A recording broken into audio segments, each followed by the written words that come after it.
to the Benchwarmers Christmas party. This isn't my hat, by the way. Gary's made me wear this. I've just got to point that out right now. Yeah, and you to laugh as well. I'm to laugh. I don't know whether I can do that. Does that? I thought your head went all the way to the top. I don't. It did. You're a conehead. We're going to be talking about quite a lot of sport tonight. We've got loads of NFL games coming up. We've got the NHL Winter Classic. We've got the College Bowl season. We've got NBA Christmas games. Whee! Whole raft of stuff to annoy your partners with over Christmas, as per usual. But I want to start things off by talking about the NFL this season and how things have gone so far. Because last time we were here doing Benchwarmers, the NFL season was a long way off. Mm-hmm. All we knew was that Tom Brady liked to deflate some balls. Well, yeah. The less said about that, the better, really. Well, you know what? I think the New England Patriots, they're really pumped up this year. Whoa. Hey. Despite the divine intervention of God. Yes, yeah. But what can we say about this season so far? We predicted quite early on who we thought was likely to be in the Super Bowl, and we're not far off that, are we? But I've got to be honest. Some teams have come out the blocks this year, really surprised me, and straight away, Cincinnati Bengals, excellent start to the season. Yeah, what's with the Bengals? Where's this suddenly come from? Who are the Bengals? Who are the Bengals? Yeah, well, the thing is, apart from having a really snazzy kiss, and the last time they were in anywhere near the playoffs was a few years back. Like they've not really made an impression in towards the Super Bowl as such. But the usual teams like New England Patriots, the Green Bay Packers, the Denver Broncos, of course, with our friend Peyton. But the one team that stood out to me is the Carolina Panthers. Cam Newton, he is a superstar. I mean, the guy, he's great to watch. Excuse my bell. He's a great guy to... I'm going to take this off. He's a great guy to watch on the field, especially when he scores a touchdown, does that big ripping his shirt open chest thing, looks for a kid in the crowd to give a ball to, and he makes a point of doing that. And he's a people's player. They've taken him and they love him. And I'm kind of like, after last year he had a really good season, and we were like, is he going to be is he the new superstar of football? And this year he's proven it. He's always been really entertaining to watch, though, hasn't he, Cam Newton? He's one of those players. He's come from the college system, doing things the college way rather than the NFL quarterback style. But he's the one that's lasted. But not like RG3 or Johnny Spongepants. I think it's just been a really exciting start for some teams. I mean, some teams are still sort of finding their way at this early point, but I think it's time for me to put my hat on. I thought we were going to do wonders this year. Did anyone really think that, Gary? Carr is a good quarterback. We've got some good players, but we're relying on somebody like Charles Woodson as your defence, and the police keep locking half of our players away. Then what do you expect? I think there have been some surprise packages though this season, and we are looking at maybe the Jags making the playoffs this year. Well, they're a surprise team because everybody writes them off. I mean, obviously we see them at Wembley, and you kind of like, yeah, go Jags, you're awful. But this year, they've shocked everybody, and they're starting to play football. And Balls is doing really, really good stuff with them. He's leading them in the right direction. It's almost as if those Wembley games were the kickstart, what they needed to get them going for the. Well, you could say that with a few of the teams, couldn't you? I mean, how many teams? You got the coaches' curse, the Wembley curse. I mean, they've gone the opposite Detroit were way. the last team to go there that got rid of some of their coaching staff, and they've seemed to have turned things around. They're starting to make headway towards the playoffs. Before we get to Wembley, I want to turn a little attention to the quarterbacks that are the also-rans of the season, because there's been quite a few injuries that nobody could have predicted. Nobody knew about at the start of the season. Injuries have been a big thing this year, I think, more so, especially with all the stuff about concussion and stuff like that. But I don't know why injuries plagued a lot of the season for a lot of teams, and to key players, obviously. But the Colts. The difficult. And You know, Andrew Luck. Yeah. Just no luck whatsoever. no. And of course, Peyton Manning's not in particularly How good many shape. years, Dave, have we discussed this on podcasts where I've said the guy they need to start pushing him aside, and it's been made public that they've been trying to do that. They were trying to do that this season. So was this season just about finishing off some of those stats that he hadn't quite reached yet? I don't know. Is this it? Is this the last season with Peyton starting for the Broncos? See, I said that about Tom Brady. And the guy keeps pulling the stuff out the back, driving me nuts. Can you get your hands off that, please, Tom? I mean, but the thing about Tom Brady that's really irritating is, because we've interviewed him, we were at a press conference a few years back, is that he's a really nice... You want to hate the guy, but he's just so nice. I don't want him to have my children, Dave. I just want him to Really? play football. You sure? Yeah, absolutely.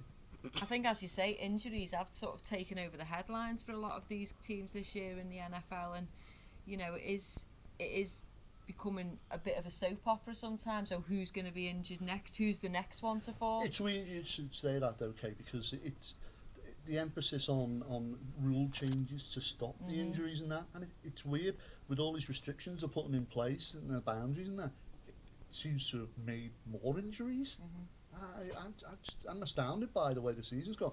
I don't know if it's just we just seem to be focused on that more, and it's sort of been washed over in the past. But certainly this year, it's an amazing amount of players that have gone out. One other thing that I've noticed this year is that there's been a hell of a lot of close games. There's a lot of overtimes being played, and it is getting exciting for the teams that you wouldn't expect to be pulling results out and seeing them going into this critical point of who scores the points. I mean, there are those teams, of course, as you always see, that the bottom dwellers are just like feeding off, and they get the two wins all season, and then they're just playing for a first round draft pick, really. But Jaguars were one of them, the Raiders. But these are teams that seem to have turned things around a little bit and got the right coaches in, the right systems seem to be working.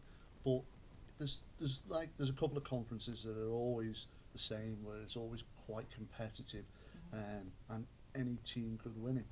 But I think this year, with the likes of Cleveland Browns, seem to have started quite well, and now they seem to be drifting off a little bit.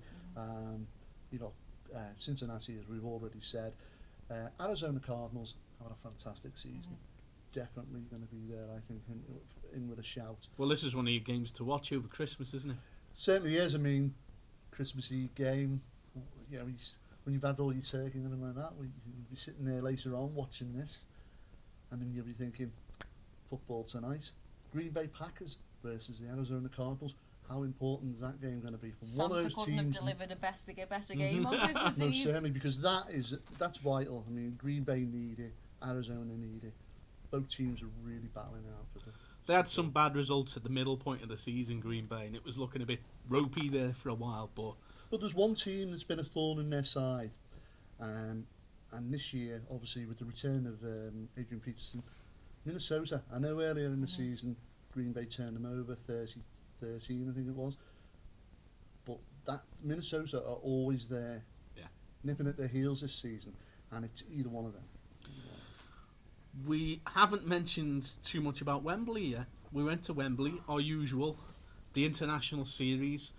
2 of the games out of the 3 that were played are ranked in the top attendance for Wembley NFL games, which is huge considering the amount of media that goes along with them. But let's face it, 2 of those games were really disappointing. Yeah, but saying that, I mean, that all the hype that was before, I was really looking forward to them games as well. Jets, Dolphins, Chiefs, Lions. Yeah, everybody was like, they were snapping them tickets up. The one game that they were also kind of like, Jacksonville. The warm-up act. It was just a brilliant game. I loved it. I mean, I think Jacksonville are becoming a team I might start to follow big time, but they just played amazing ball. Well, you're going to follow Jacksonville? Possibly, although that could be influenced by their mascot. Oh, good old Jackson DeVille. Yes. Can we wish him a Merry Christmas? And Union Jacks. Who's been cloned. Yeah. All sadly going to go wrong there. You didn't like that though, did you? Cloning's not good. But our podcast partner, Matt Farnham, he did predict that Jacksonville turn things around, because we've had a chance to watch Jacksonville go from the absolute bottom over the course of the 3-4 years that we've seen them at Wembley, and actually turn themselves around into a decent team.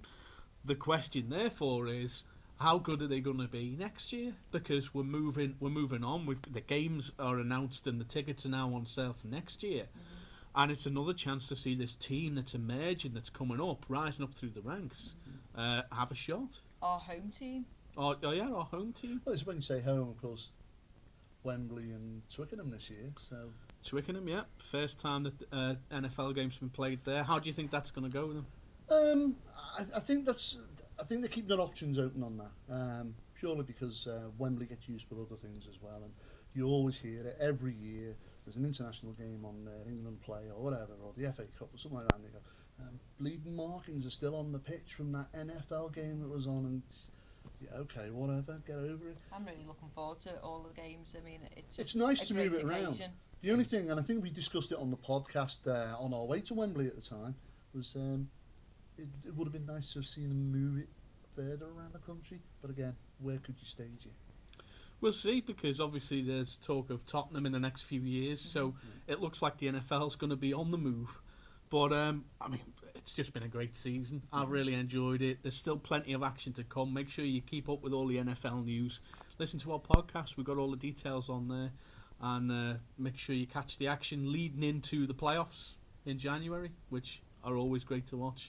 But stay tuned, we got loads more coming up on our Christmas special. We've got NBA previews, we're going to preview the NHL Winter Classic, we've got the Farnham Report, we've got a view from left field, everything's here. We're represented for Christmas. Well, hey! Pull a cracker. I think so, go on. Hey! Yeah, they get surprised.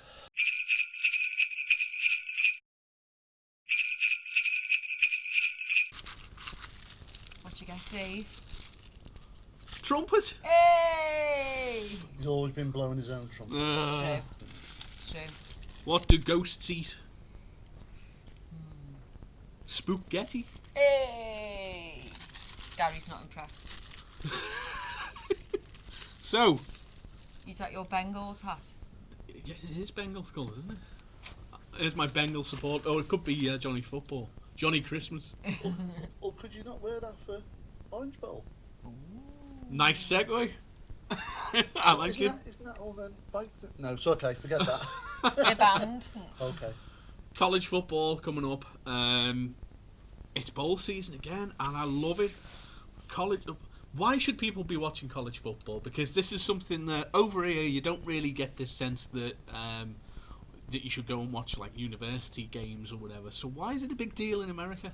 Basically, thousands of people go to it because it's a university thing. Those games are packed. The size of their squads are massive, and of course, every one of them is in a short window. Yeah, it's an opportunity for those youth players looking forward to next season's NFL to get in that draft and get noted by these teams. You know, there's been players this season in the NFL who've come from those bowls. We're talking about college bowl season. You're talking 100,000 people at some of these games. They are a big deal. I mean, what's your average NFL attendance? 60, 70,000? Yeah, so you're talking almost double at some of these bowl games. And the highlight of them all is what used to be called the BCS series, the Bowl Championship Series, which is now the college football playoff as of 2014. First time they've done this. Because there was no real structure to the bowl season, the bowl series, was there, Gary? It was just a case of a computer would match up teams, they'd appear at a bowl game, and you just watched it. Well, it's weird because it seems like every team gets a bowl game. It's just bizarre. I mean, I remember years ago hearing about the first few bowl games, like back in the 80s, and I was like, oh, that sounds interesting. And years ago, Sky, as it was first to come out, used to show the occasional game like that, and I was like, oh, this is amazing. And then suddenly, like, every other night there was another game. I was like, how many bowl games are there? And it seems to be every team is involved in one. It's become a victim of advertising, hasn't it? Because every bowl now has a big sponsor, so there's more bowls because there's more sponsors. Well, every team gets 18 million from it. Yeah. But your main ones are what's known as the New Year's Six. Yeah. Now these include the college football playoff, which is 2 bowl games that lead to the BCS Bowl, which is the championship. Yeah. But ultimately, you're looking at these as just really good Christmas, New Year contests, and you're looking for these around New Year's Eve and New Year's Day, or the 2nd of January, some of them. But the New Year's 6, the classic 6 bowl games, the Rose Bowl, Sugar Bowl, Orange Bowl, Cotton Bowl, Fiesta Bowl, and the Peach Bowl. What used to be, up until about 2 years ago, the Peach Bowl was the Chick-fil-A, and had been for about 10 years, which it's gone back to its classic 1968 moniker. That's played out of the Georgia Dome as well, which has only got a year or so left in it, so it's worth catching that. Yeah. But if you want history, look no further than the Rose Bowl. 1902, the first game played at the Rose Bowl, and there's been a game played there every year since 1916. So this is the 100th. Stopped because of the war. Yeah. So there's been over 100 Rose Bowl games, but this is the 100th anniversary of consecutive play there. Really. And it's usually played out by some of the best teams. I mean, it's, over the years, been some fantastic games. The granddaddy of them all is what they call the Rose Bowl. Yeah. And you're talking usually the Big Ten and Pac-12, isn't it?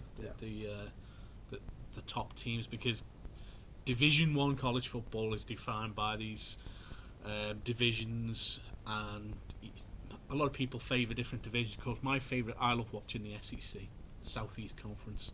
It's just so exciting. You got Alabama, you got Missouri, all your classic Southern American football teams that a lot of first-round draft picks come from. Let's face it. And it's quite a competitive conference as well. Hugely.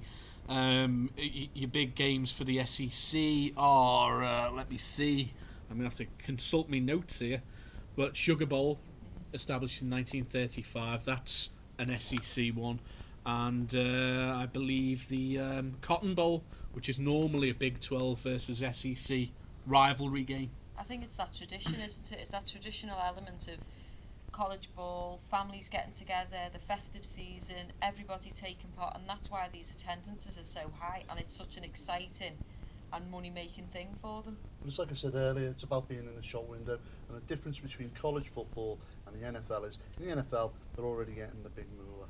So they're there and they're getting the big payouts and that, and they're the best players as they are. They've reached the pinnacle.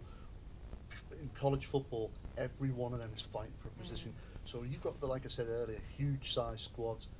They play their heart out. And you can see players shine so much. They're so competitive. They're hitting, and it's amazing. I do prefer the college football to NFL, but it's a case of trying to catch it when you can. You know. But like you say, Christmas and New Year is the time to catch it because it's all over the place. Yeah, if you've only seen the Super Bowl before, the college bowls are just as good, if not sometimes better. You've got to see them. They're just so exciting. But previewing all that, we've got Matt Farnham from the Farnham Report. He's going to give you the rundown of all the college games to watch over the holiday season, so make sure you're catching them. And don't forget, still to come, we've got Ben Lee giving us the NBA rundown, and we'll be having a look at the NHL Winter Classic. I'm having a pie. It's pie time. Pie time. Go ahead, Bass. Merry Christmas. Fill your boots.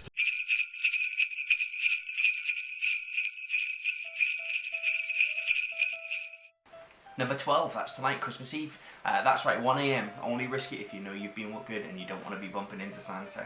That sees your Mid-Tennessee Blue Raiders taking on your Western Michigan Broncos. The Raiders have won 5 of their last 6. The Broncos pulled off their first ever win against ranked opposition. It was 24th ranked Toledo, but they managed to get the win.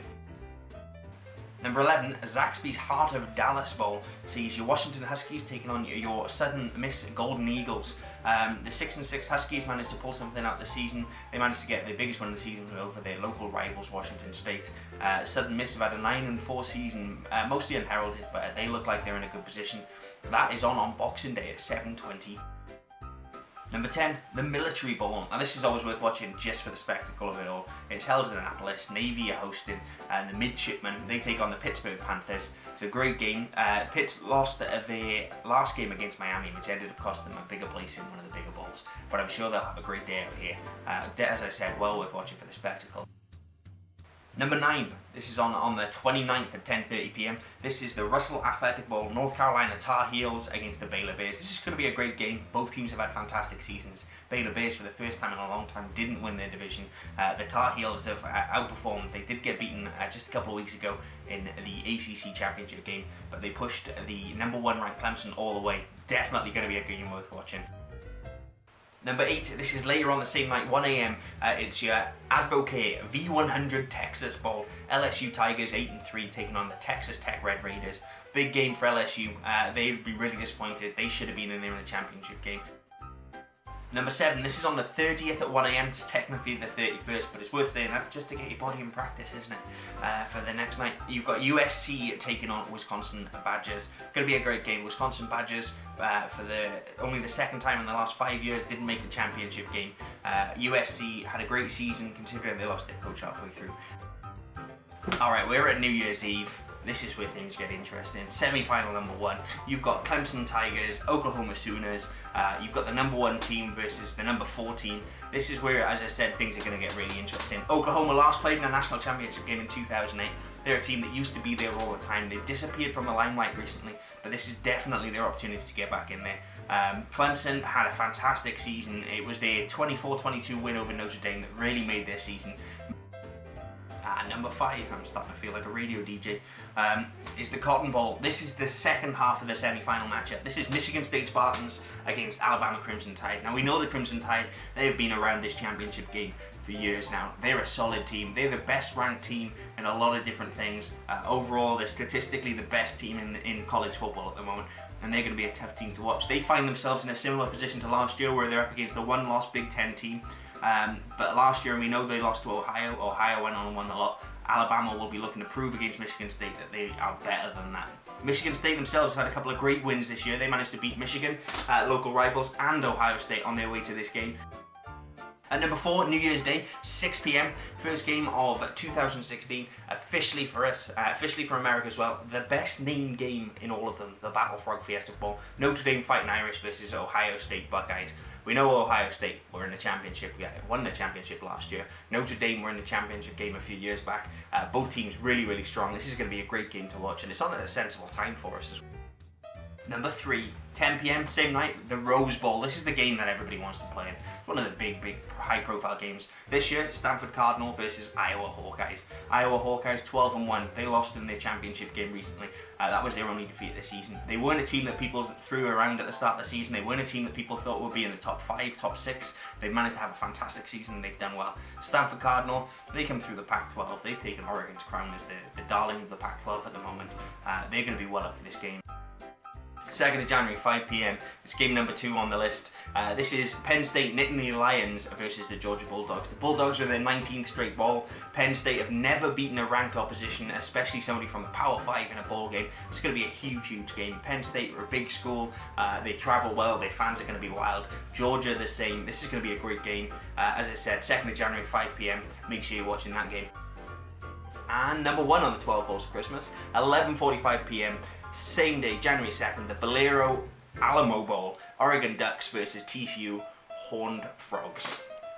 Horned, not horny. That's just the students. The Ducks offense finally got themselves going halfway through the season. They managed to drag themselves back into it. They were unlucky not to be in that game. They had a tough run there with Stanford in the same division.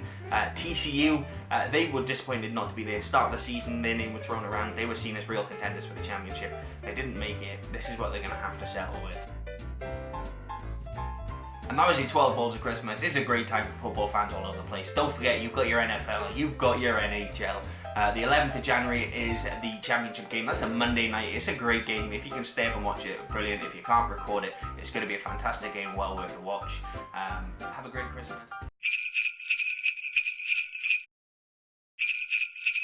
Hi guys, it's Ben. I'm currently in the Around the Key office. Sorry I couldn't be with you tonight. I'm certainly hoping you guys get what you want tomorrow. I know I have, in the form of the basketball lineup we've been lavished with. Tomorrow, you've got 5 massive games coming out of the NBA. We're going to start with the most notable and biggest one of them all, and that is last year's defending champions, the Golden State Warriors, led by the floor general Steph Curry, facing up against number 1 NBA recognised player LeBron James and the Cleveland Cavaliers.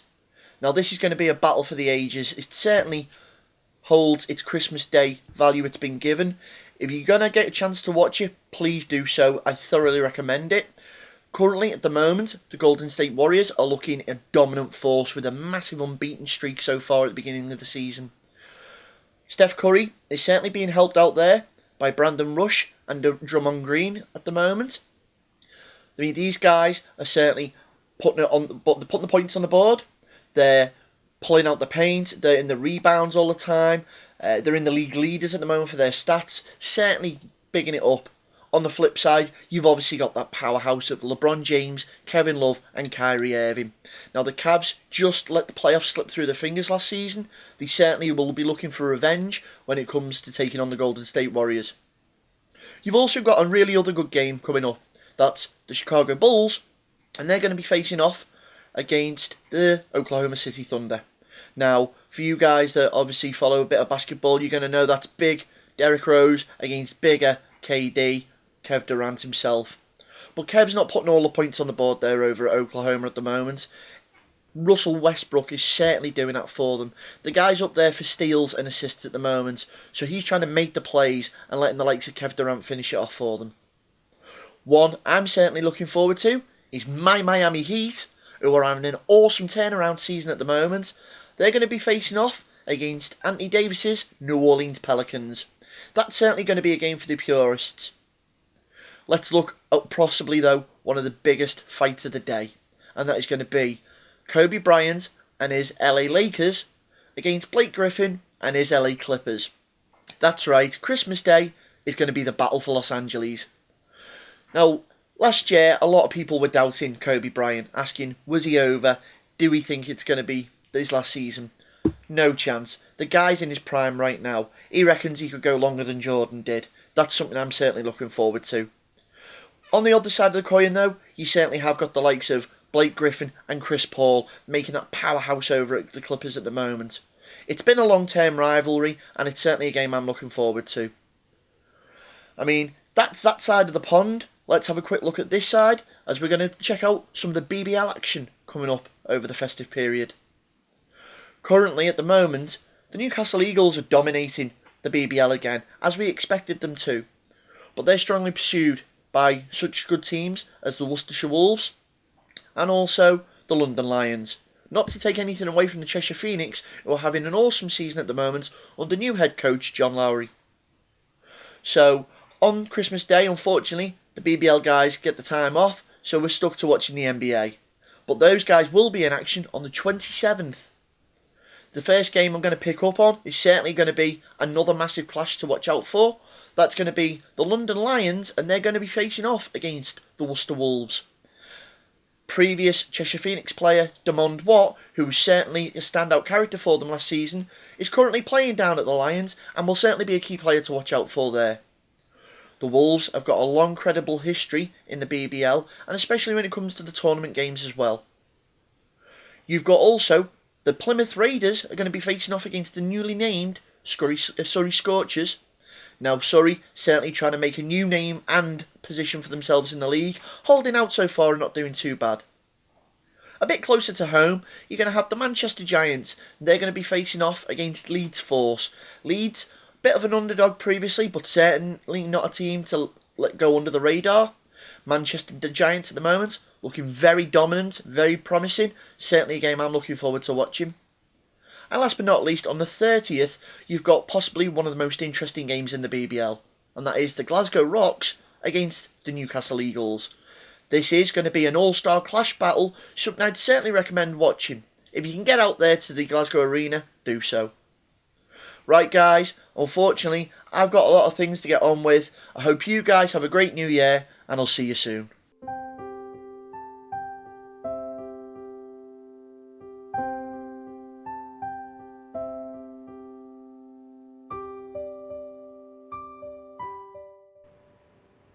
It's you. Didn't see you come in. You've caught me in the middle of some last minute preparations. This being Christmas Eve and all, I'm making a list, and as you know, I've got to check it twice. Got to find out who's been naughty or nice this 2015. It's the night before Christmas. and all through left field. Not a creature was stirring, except for my unmitigated rage at some of you absolute clowns, jokers, fiends. Mess you are making of the sport we love, especially in this 2015, has really ground my gears. And I'm looking squarely at you, Roger Goodell. You are the sheriff, the judge, the jury, the prosecutor, the be-all and all, the alpha and the omega of the National Football League. And your incompetence this year has been off the chart. You have turned a deflated football into the biggest issue that sport has ever seen. Really? Not the endemic domestic abuse, not a billion-dollar industry that subsists on the public dole and the largesse of taxpayers, not the decline in participation at youth level because of the serious health concerns that the NFL has been complicit in covering up for decades. No, a deflated football has been the biggest issue of 2015 and people just would not stop talking about it. You've been a very naughty boy. It's coal for you, Roger Goodell. But you're not alone. You've got company on the naughty list. I'm gonna drop a little present down the chimney of one Rick Pitino. Benchwarmer fans may not be aware of this fool, but he's the $4 million a year head coach of the Louisville college basketball team. Louisville is the #1 ranked basketball team in terms of finance, according to Forbes magazine. They are worth billions in this amateur by the way, sector of professional sports, the college sports. Why is Rick Pitino on the naughty list? Well, it's a little something to do with corrupting the minds of young men, young athletes, boys before they ever become professional athletes and men. Why is he corrupting their minds? He's employed the services of known Louisville madams to supply his potential recruits with the sexual favours of women. He's decided that the way to ensure continued success for his Louisville team is to commodify women, make them a bartering tool, something to dangle in front of those starry-eyed young boys who are looking for the best college to secure their future. Well, by securing their future in this way, you are corrupting them and making the long-standing misogyny and women's problems in professional sports endemic. This is a really serious problem and it's going to be going on for years. It's cold for you, sir, but I'm not just making a list of individuals. No, there are organisations that have been very naughty boys and girls indeed, and I'm looking in your direction, San Diego, St. Louis and Oakland football teams. You're holding the fans that have loved you, cherished you and put up with your mediocrity these some decades, and you're holding them to ransom because they're not throwing enough of their public money at you. You're all threatening to move to Los Angeles. Moving franchises, that's a left field no. Using public money to do it. Oh, you're lucky I don't come down that chimney myself and have some words with you. But I'm going to save that final indignation, that Christmas morning surprise for the most ridiculous of all team franchises and the most ridiculous of all franchise owners. I'm looking at you, Washington football team.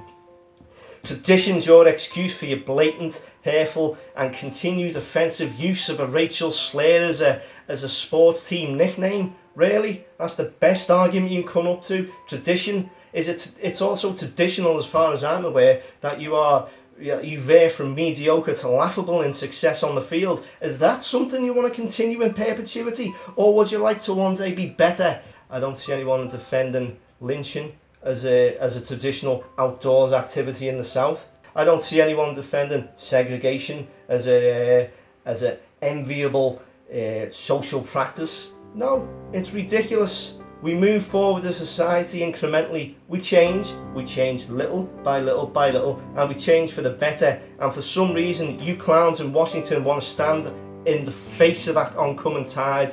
Well, it's going to knock you down eventually. And the longer you resist, the more hateful it's going to be. All the fake Native Americans you want to wheel out in front of the cameras to defend your cause only digs you in deeper. And also, it's poor argument, Snyder. It's poor argument. You are arguing that the opinion of Native American A matters and we should respect it, and they're not offended, so why should we ever change tradition? Native American B over here, well, his feelings don't concern me. It's tradition. We're seeing the equivalent of somebody wearing blackface going down to an NAACP chapter meeting and singing Mammy at the top of his voice. It is an anachronism, sir. It's got no place in the 21st century and it needs to be done away with. The Washington Redskins are done. You're going to be consigned to the trash heap of history, and the sooner it happens, the better. I've got a lump of coal with your name on it and I'm putting it through your window. But enough of 2015. A notable mention to some good boys and girls. I'm talking about you true renegades, you benchwarmers, you true believers that sport is a social shared experience. I'm talking about the Merseyside Nighthawks, the Liverpool Rollerbirds, the Liverpool Trojans, the Deeside Dragons. Team after team after team we've covered for you this year. The Spartans, the list is endless. I'm going to upset some people by not naming everyone, so I won't even try. Just to say, all you benchwarmers out there that we've spoken to this year, thumbs up for you. You're getting everything you want under that Christmas tree. You've built your teams up from the ground, volunteer basis, not profiting by it, just building. You're a vital part of your communities. You're growing every day because of it, and you're to be applauded. You're going to have a very happy Christmas, and you're going to have a very productive 2016. And that's my view from left field.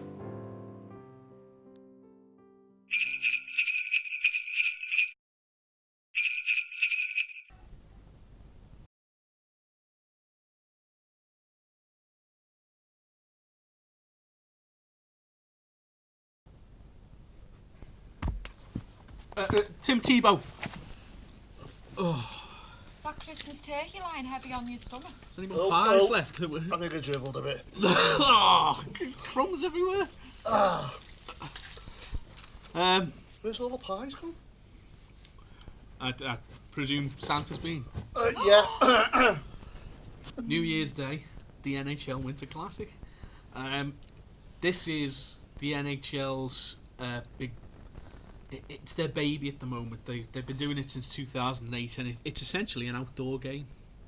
Goes back to the basics, bit of pond hockey style. It's outside. It's outdoor. They play hockey outside. If you go on the internet and look at the outside Winter Classics, the first one was played in 2008 in a football stadium, and it's really bizarre to look at it because it's like you can see all the stands with the people in it. But right in the middle, very narrow, looks really bizarre. It looks like someone just put a bathtub in the middle of the field. but it's like this little ice rink made up. Well, that first one was at Buffalo Bills Stadium, wasn't it? 74,000, I think, was the attendance. But, of course, the biggest one was 2014, which was at Michigan Stadium, which holds, Toronto Maple Leafs, Detroit Red Wings, 105,500 people turned up. It's the highest attendance for a hockey game ever. But it had the Canadians in there. Well, it was actually the first game, the first NHL Winter Classic game that a Canadian team's been in, because it's been mainly the American teams. There's been 9 teams played, 8 of them have been American. Last year, Washington and Chicago. Chicago, yeah. This year, it's going to be at Gillette Stadium, out in Foxborough. Right. New England Patriots turf. Oh, Brady knows about Oh, no, is that name again? You can't deflate a puck though, so. And it's going to be between the Montreal Canadiens and the Boston Bruins. First appearance for Montreal will be the second Canadian team to ever play there. Boston Bruins have played one other game. They beat the Philadelphia Flyers back in 2010 at Fenway Park, home of the Red Sox. So got the Boston link there as well. Good Liverpool connection. Don't forget that. But it's such a fantastic event. Of course, the ratings are huge for the American broadcast of it because it pretty much, other than maybe one of the other bowl games, it usually plays without any interference. It's the NHL has sort of taken New Year's Day. I believe this year it's a change of broadcaster as well. Is it? Yes, I believe they've signed, I think maybe with NBC. Yeah, that sounds about right. But you've also got on Epix in Canada and the US, and it should be on Premier Sports over here, but it's worth checking. The Road to the NHL Winter Classic, which is their documentary series, and it essentially follows the NFL Hard Knocks route of being a fly on the wall. And what they do is they follow both teams throughout the first half of the season, so you see everything that happens to these teams leading up to these games. It's fantastic. It's only 4 parts. It's really good. It was done by it was HBO that made it a few years back. They dropped it, and Epix have picked it up, and it's not had a drop in quality. It still looks great. So highly recommend that, and it's a nice little run in to the I do to like the classic stories itself. to events and things like the Winter Classic, where it's such a historical and traditional event where you got these stories from these players and how they got there and what they're looking forward to. It's a little bit like the NFL, the game series, isn't it, really, where they do talk about a particular player and a team and stuff like that. It's nice to see anything like that, to find out the histories of clubs and sports in general. Well, you get to see a little bit about the players, because the NHL, it's not as visible as the NFL or the NBA. You don't always get to know these players as intimately, and you get great scenarios like who was the goaltender for Philadelphia Flyers, who was just absolutely hilarious on it. Johnny Manziel. Ilya Brizgalov. Oh, that was him. Well done. Yeah, I can believe I got that was close, wasn't I? He's not been on the Christmas sherry yet, has he? No. But guys who really got to showcase their personalities and became star players because they were just so funny, the stuff that they say. So it's a really good chance to get to know NHL players in a way that you don't normally get to see. I suppose as world sport goes, it is one of the best exhibition games that you're going to get in all sports globally. Yeah. And it's, it's a nice hockey game outside, which is, Well, it was first tried in 2003 when they did the Heritage Classic up in Edmonton, I think it was. And it was such a popular idea that they made it a permanent fixture, and now you've got the Stadium Series during February and March, where they'll go out to like the Dodgers Stadium and Yankee Stadium and do some games there as well. The thing is, though, with today's climate and everything like that, you could have a snow game.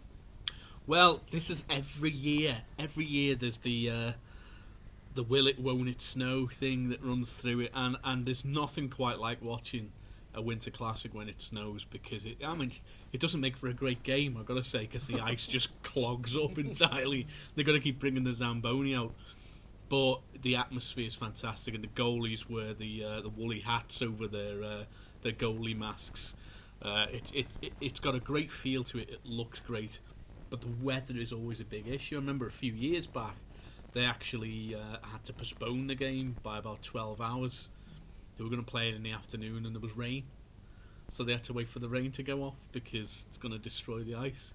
So the weather, it's not usual for a hockey game to be dictated to by weather, but it proves to be quite interesting. But one of the other great things about it is the, like we said, the heritage of it. Things like the jerseys. Yeah, I think this year that both teams have opted for a very special jersey, which reflects on years gone by. I think the 20s theme is coming out for both teams, and original logos. And well, this is an original 6 rivalry, isn't it? You're going back nearly 100 years with these teams. Yeah, I think both teams have opted for a third choice, special jersey for the game, special logos that reflect on the history of each club, which, again, it's that traditional element, it's that idea of things in the past coming forward, and it just brings that reality home and links into those stories. The historical elements within the sport, Yeah, the stories of the players and how they got there and why choose ice hockey and things like that, and it just adds that bit of extra specialness to the game. I think all sports have that, don't they, really? Yeah.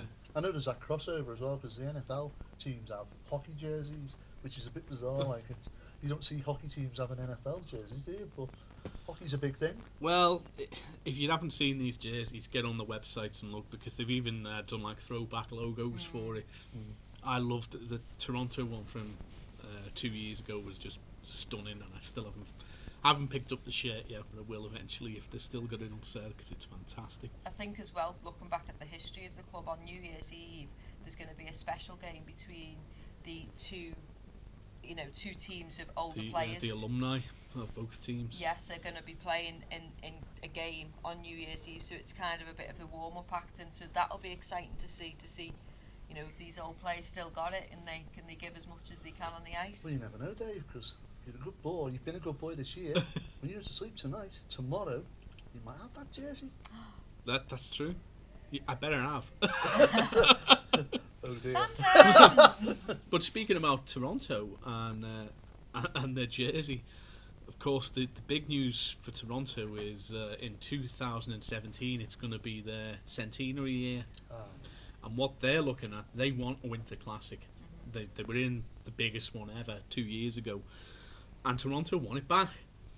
But they want to go up against an original six rivalry. They want Montreal. They want Toronto-Montreal in Toronto at the Rogers Centre, where Blue Jays and the Toronto Argonauts used to play. I don't know whether they play there now. Sense.